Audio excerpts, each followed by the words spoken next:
I often hear the question from executives, is our leadership team aligned? Now, there's good intent behind this question because, as common wisdom holds, an aligned leadership team, right, that can transmit a very clear and compelling message out to the organization on the direction that they're going in can unleash a lot of productivity simply by having everybody row in the same direction. But there's two big myths that underlie this question. The first is the idea that alignment means having everybody pleasantly agree with one another.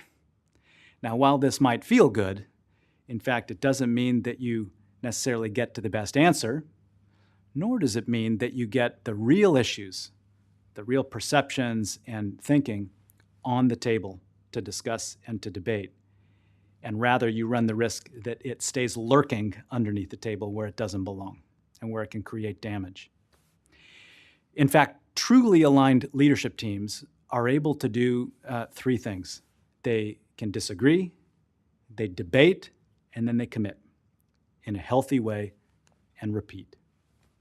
The second big myth is this notion that alignment is somehow yes or no, that it's there or not, that it's binary, when in fact alignment is both fluid and fleeting, that the half-life is actually a lot shorter than most people think.